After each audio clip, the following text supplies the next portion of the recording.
C'est Eugénie, ta formatrice en symptothermie. C'est parti pour ce mini live, maximum 15-20 minutes pour aller un peu plus en profondeur sur une question en particulier. Je vous souhaite la bienvenue, je vous laisse le temps d'arriver. Coucou les filles qui viennent d'arriver. Voilà, je vous laisse quelques instants. On est en mode sans filtre. Mais ça va, l'ovulation vient juste de passer, donc j'ai encore la peau pas trop mal. Allez-y, installez-vous. On va être ensemble, donc pas très longtemps. Aujourd'hui, j'ai gardé une question, comme d'habitude, une question qui implique plusieurs notions, donc je vais développer un petit peu, puisqu'aujourd'hui, c'est la story symptothermie du mercredi. Et je suis avec mon petit utérus, voilà. Alors, je rappelle la question du jour. Donc, c'était la fenêtre d'infertilité est franche. Est-ce que je peux avoir des rapports non protégés alors que c'est mon premier cycle d'observation? Alors, il y a deux questions que j'aimerais soulever dans cette question. La première, c'est la fenêtre d'infertilité. D'accord? Elle est franche. Donc, ça, c'est une information qui est intéressante. Et la deuxième, c'est par rapport au premier cycle observé. Alors déjà, petit rappel quand même pour celles qui débarquent, qui ne connaissent pas trop encore la symptothermie. Donc la symptothermie, c'est une méthode d'observation du cycle, d'accord? On va regarder les critères de notre corps qui vont varier en fonction de nos phases hormonales et en fonction de notre ovulation, d'accord? C'est pas pareil avant et après l'ovulation.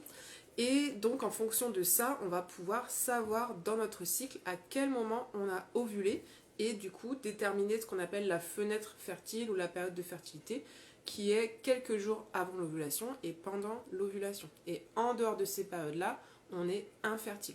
Donc là, j'ai pas le nom de la personne qui a posé la question, mais peu importe. Donc en gros, elle a fermé sa fenêtre fertile. Donc en symptothermie, c'est, on va dire, c'est noir ou c'est blanc. T'es fertile ou t'es pas fertile, d'accord? Donc si la fenêtre de fertilité est bien remplie, et bien renseigné, on a tous les éléments pour fermer la fenêtre de fertilité et qu'on est en phase infertile, il n'y a pas de problème, on est infertile, d'accord? Donc il n'y a pas de risque à ce niveau-là. Là, l'information qui vient un petit peu porter attention, c'est le fait que ce soit le premier cycle. Est-ce que sur un premier cycle, on est capable déjà d'analyser ces signes de fertilité? Ça pose question, d'accord? Je prends mon exemple, ça résonne beaucoup cette question pour moi et c'est aussi pour ça que je l'ai choisi, parce que quand j'ai commencé la symptothermie, j'avais un cycle naturel. J'observais déjà mon cycle. Donc j'étais pas... Bon, j'étais dans la découverte de j'ovule pas au jour 14, ça c'est sûr, mais j'étais pas surprise et j'étais assez sûre de moi aussi et j'ai eu des rapports non protégés assez vite parce que c'était une évidence en fait. Je voyais bien mes phases et tout ça. Donc après, c'est pas le cas de tout le monde. Hein. Le premier cycle, souvent, c'est la découverte. Si vous sortez des contraceptions hormonales, vous n'avez pas votre cycle qui est au maximum de sa santé, on va dire. Hein. La glaire, elle n'est pas forcément top. La prise de température, c'est pareil. Est-ce qu'on fait bien sa prise de température dès le premier cycle? Personnellement, en général, en formation, je recommande un cycle pour mettre en route, en fait, pour voilà, tester la prise de température.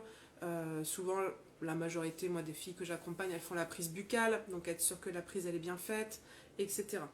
Admettons que tous ces paramètres-là soient remplis, que l'observation, elle est bonne, elle est cohérente. Pourquoi pas? D'accord? La deuxième chose, c'est le premier cycle d'observation. Donc c'est la question que je viens un petit peu de développer. Est-ce qu'au premier cycle, on est déjà apte à, voilà, à déjà faire ses observations? Ça c'est une chose. Et la deuxième chose, c'est sur quelle interprétation tu valides ta fenêtre d'infertilité. Est-ce que tu te fies à une appli? Est-ce qu'en un cycle, tu as déjà appris les règles d'interprétation? Est-ce que tu es accompagné par une formatrice? Tout ça, ça joue aussi, d'accord? Si c'est juste avec une application, je ne te recommanderais pas d'avoir des rapports non protégés tout de suite. Parce que si tu ne sais pas comment l'appli, elle interprète, ça peut être dangereux. Tu peux avoir mis des températures tardives, par exemple, et tu les as pas retirées. Ça m'arrive souvent, j'ai des personnes qui ne savent pas qu'il faut cocher tel truc pour retirer la température et tout ça. Donc, déjà un aspect technique d'utilisation et aussi de compréhension, d'accord? Les applis qui interprètent automatiquement, c'est bien pour apprendre, mais c'est pas l'autonomie, d'accord? Donc la vraie autonomie, c'est comprendre le protocole et l'interprétation de la symptothermie. Okay.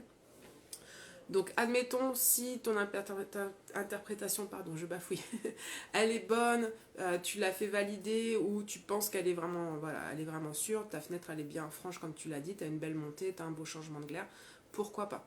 Après, c'est pas les recommandations qu'on donne, d'accord. En général, on dit de se protéger jusqu'à maîtrise de la méthode. Ça peut prendre plus ou moins de temps.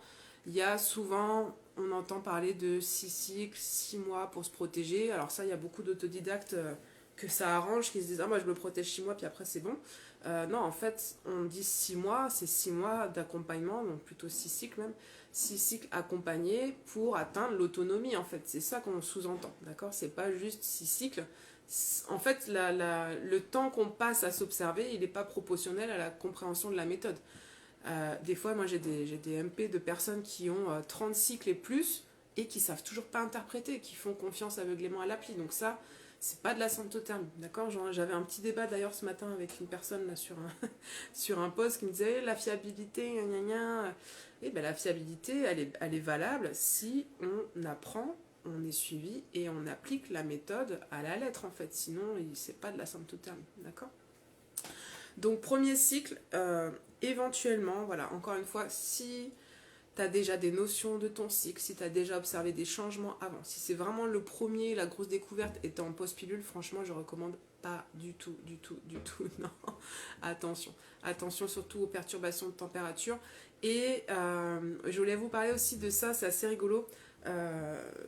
Alors, je vois beaucoup parce que j'accompagne évidemment des personnes que je forme. Je réponds beaucoup à des messages à des personnes que je forme pas et c'est un peu, on va dire, pas tout et n'importe quoi, mais voilà, il y a beaucoup de questions, on voit qu'il n'y a pas de bagage en fait derrière au niveau de la physiologie du cycle et tout ça. Du coup, j'ai perdu le fil de ce que je voulais dire. Ah oui, voilà. C'est qu'en fait, quand on apprend au début la méthode, on apprend justement la physiologie du cycle. On apprend les différentes phases du cycle, qu'est-ce qui va se passer au niveau hormonal et tout ça. Et en fait, il y a un peu cette tendance au premier cycle où on est un peu scolaire en fait, c'est-à-dire qu'on connaît la théorie et on veut retrouver cette théorie dans nos cycles. Donc des fois on est un peu influencé par ah il doit se passer ça, à tel moment de mon cycle je dois observer ça, donc je l'observe. Vous voyez, le biais il est un petit peu orienté quoi. Et après plusieurs cycles, on voit que la pratique elle évolue, la notation elle évolue, il y a des choses qui sont plus personnalisées qui viennent. D'accord. Je ne sais pas si ça vous parle, c'est quelque chose que vous avez peut-être déjà expérimenté, mais voilà, au début on est un peu dans encore le carcan, on va dire, traditionnel de voilà, la théorie, il faut que je vois ça et tout ça. Et après, on est plus dans l'expérimentation vraiment de mon cycle à moi, il se passe quoi. D'accord.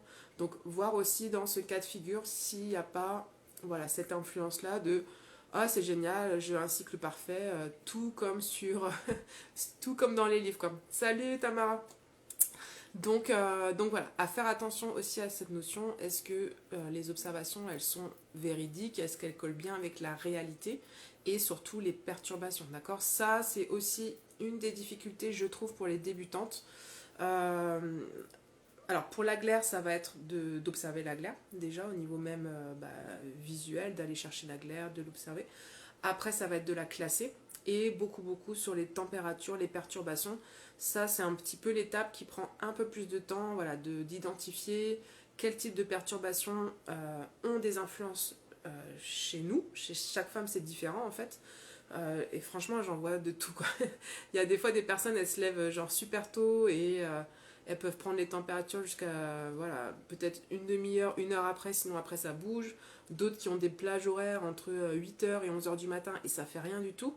Donc c'est très individuel, il faut vraiment voir chez soi c'est quoi son meilleur horaire, c'est quoi son meilleur rythme de sommeil aussi. Il y a des femmes qui des fois se couchent plus tard, si elles se lèvent plus tard ça va. Si elles se lèvent plus tôt et qu'il y a moins d'heures de sommeil, ça va plus. Donc il y en a qui sont sensibles à l'heure de coucher, à l'heure de lever ou au temps de sommeil, d'accord. Donc ça c'est pareil, il y a la théorie, normalement on dit qu'il faut dormir au moins 5 heures, mais j'ai envie de dire ça dépend des personnes. Il y en a qui sont plus ou moins grosses dormeuses. Un petit phénomène aussi que je vois assez souvent, c'est à l'ovulation. Il y a souvent des insomnies, des temps de sommeil qui sont réduits parce qu'on a vraiment beaucoup d'énergie. Donc on dort facilement beaucoup moins en fait. Donc ça peut jouer aussi. Je vois qu'il y a un petit point d'interrogation là. Ah voilà, super, il y a des...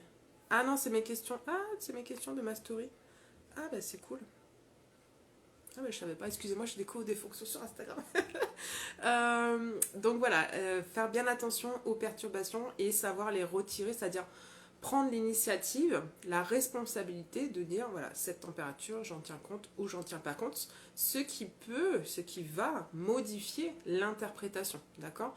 Si vous avez des températures dans la phase préovulatoire qui est censée être la phase froide, des températures qui sont anormalement hautes, bah, ça va modifier ce qu'on appelle la ligne de base, le plateau bas, ça va l'augmenter en fait. Donc après, vous n'aurez peut-être pas validé votre ovulation parce que des températures hautes se retrouvent au même niveau que la phase chaude post-ovulatoire. D'accord? Donc dans ce cas-là, c'est pas très risqué parce que ça va pas valider l'ovulation justement. Mais le risque, c'est que si vous avez plusieurs températures froides et des températures chaudes perturbées, eh bien ça peut valider une ovulation. Alors peut-être que c'était juste voilà, 2 jours de week-end, vous êtes levé plus tard et ça a validé une ovulation. Donc attention bien avec les perturbations et avec l'interprétation automatique, d'accord? Ça, c'est un processus que je fais aussi dans mes apprentissages, c'est-à-dire que vous pouvez très bien utiliser une appli qui interprète automatiquement, il y en a des super, je pense à Moonly par exemple, mais à un moment de votre apprentissage, il faudra passer en manuel, et c'est pour ça que j'aime beaucoup cette appli, c'est qu'on peut faire les deux, repasser en manuel, apprendre les règles d'interprétation, être critique par rapport à comment vous interprétez, comment vous validez les choses, et après vous pouvez repasser en manuel, mais vous savez pourquoi, comment l'appli elle a validé là ou pas, que cette température là bloque la suite de l'interprétation par exemple. Des fois ça ne joue à pas grand chose, mais voilà, il faut pouvoir aussi savoir rectifier, ou si vous aviez un doute et que vous pensez que ça n'avait pas perturbé, peut-être que ça avait perturbé. Donc voilà, il faut vraiment avoir l'esprit critique, ça c'est très important. Et c'est ça la clé de l'autonomie aussi, de reprendre ses responsabilités, de ne pas se reposer sur un dispositif comme ça sans rien y comprendre en fait. Ça marche. Donc pour cette question en particulier, est-ce qu'on peut avoir des rapports non protégés dès le premier cycle? J'ai envie de dire ça dépend vraiment de plusieurs paramètres, si tu as appris seul ou pas, si tu es accompagné du coup pendant ce cycle-là, et quel background tu as par rapport à ton cycle. Est-ce que tu as déjà un cycle naturel depuis un certain moment et que c'est assez lisible? Si ton cycle, voilà, il est bien régulier depuis longtemps, que tu avais un peut-être stérilet cuit ou pas de stérilet, mais que tu voyais bien tes phases et tout ça, pourquoi pas, j'ai envie de dire. C'est toujours mieux que d'avoir des rapports retrait en plein milieu, quoi. Donc après, c'est chacune qui prend ses responsabilités. Et d'un point de vue, on va dire, de la méthode, c'est pas les recommandations, d'accord? Normalement, on recommande d'être se protéger ou s'abstenir jusqu'à maîtrise de l'interprétation, d'accord? Coucou Valentine. Donc, à voir plus en détail, et moi je te conseillerais quand même peut-être de te protéger. Voilà, il est toujours mieux prévenir que guérir, on va dire, parce que quand même à la clé, il y a un risque de grossesse. Et après, juste aussi revenir sur cette notion, elle parle de la fenêtre de fertilité d'infertilité qui est franche. D'accord? En fait, comme j'ai dit tout à l'heure, c'est noir ou blanc en fait. T'es fertile ou t'es pas fertile. Ou t'es potentiellement fertile, mais t'es fertile quand même. Donc, que ce soit franc ou pas franc, je sais pas ce que ça pourrait vouloir dire. En tout cas, c'est soit tu valides ton infertilité, soit tu valides pas ton infertilité. D'accord? Il n'y a pas de entre les deux, quoi. Donc si c'est franc, si c'est validé, bah c'est validé, quoi. Ok? Je sais pas si vous avez des questions, si vous avez des réflexions par rapport à ça, mais je trouvais que cette question elle était intéressante.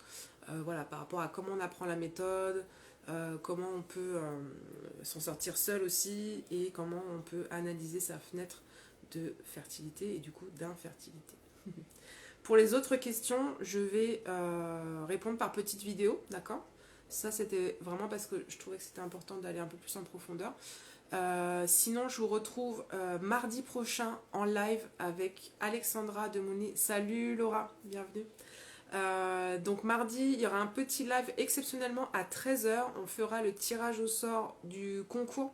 Il y a un concours là pour gagner mon nouveau livre que j'attends. Il est arrivé chez l'imprimeur là cette semaine. Donc ça s'appelle Ma révolution sexuelle avec la symptothermie. C'est parti. Ça sort en librairie pour la Saint-Valentin le 14 février. Vous pourrez l'acheter ou vous pourrez dire à votre chérie de l'acheter et le lire ensemble. Il y a toutes les règles d'interprétation. Il y a tout ce qu'il faut pour faire la symptothermie en autodidacte, en contraception, d'accord? C'est vraiment un usage contraception. Et par rapport aussi, voilà, quand j'ai... Alors moi, j'accompagne pas beaucoup des couples parce que c'est pas trop le public que je vise, mais j'en ai quand même parfois. Franchement, si vous avez un conjoint qui est compréhensif, qui est intéressé, mettez-le à la lecture de ce livre parce que je trouve que souvent les hommes ils sont plus à l'aise. Alors pas forcément sur la partie interprétation, voilà, comment vous observez votre corps et tout ça, mais sur la partie de l'interprétation, ils kiffent, c'est mathématique, c'est carré, c'est facile. Et souvent c'est plus facile pour eux que pour les filles que j'accompagne. Donc allez-y sans problème pour aussi voilà, faire la lecture à deux. Et il y a plein de petites infos aussi complémentaires sur le cycle évidemment. J'espère que ce livre vous plaira. Franchement, je crois que ça va être, j'espère, un succès. Parce que voilà, c'est un livre qui est vraiment... Enfin, c'est une collection en fait. C'est le premier que j'ai fait aussi, la pilule contraceptive, c'est fini.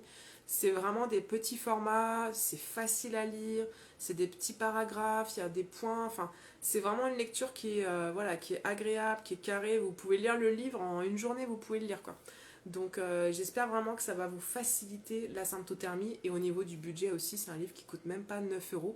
Donc franchement, je pense que c'est accessible quand même pour beaucoup d'entre vous. Ça n'est pas un gros budget. Et puis après, voilà, vous pouvez vous le prêter, le faire circuler entre les copines sans problème.